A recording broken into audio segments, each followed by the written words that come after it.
What happens when you go on a date with Shaquille O'Neal, beef with one of the hottest live streamers in the industry, Clavicular, and make more than $100 million all before the age of 23? Well, Sophie Rain is living proof of just that. But underneath her childlike and playful energy is a laundry list of dirty secrets that terrifies even the most depraved of individuals.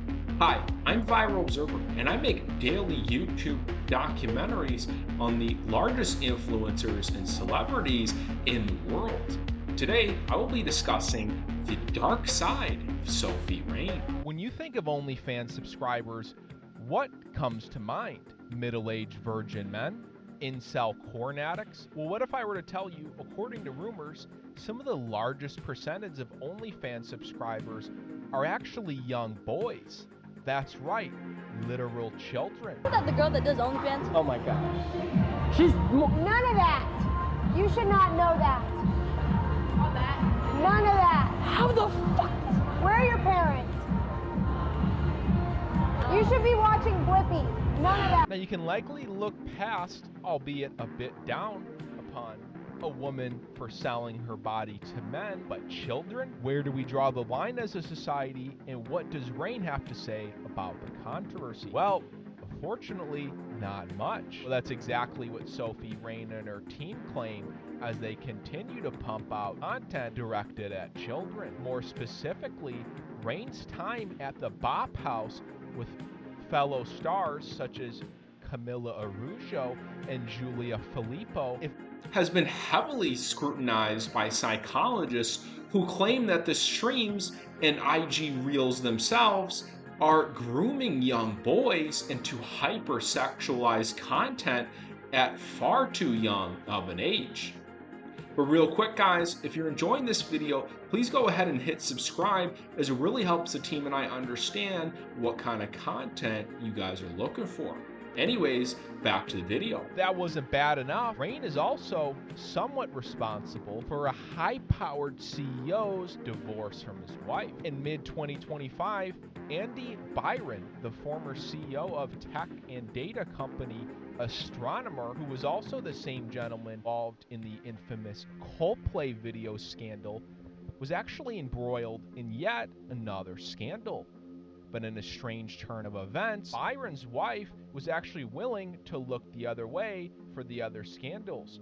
However, Sophie Rain's case was the final nail in the coffin after it was revealed that Byron had paid her more than $40,000 for private content, and in total spending more than $200,000 on Rain during their time of messaging. So when Sophie was involved in the devastation of yet another human being, what was her response? Once again, total silence. And with all the money being made in such a disgusting way, many fans and individuals around the world have been left wondering, where do these funds exactly go? If the United States, and more specifically the U.S. education system, is going to permit this type of behavior, should they also see any fruits of the labor? Well, that's exactly what Republican politician and gubernatorial candidate James Fishback claims. How does she imperil her future as a mother?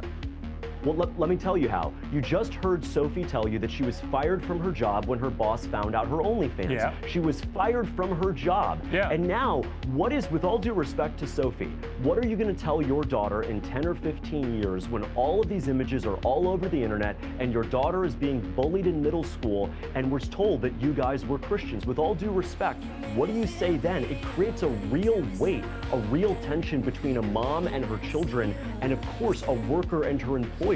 I don't want to encourage women to go on OnlyFans and then get fired from their job and then have a real fight at home about what mommy did on the internet last week.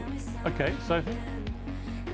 I mean, I'm only 21. I haven't even thought about having kids yet. But also, I think that the main discussion here is sin tax. And like in the state of Florida, there's already no income tax.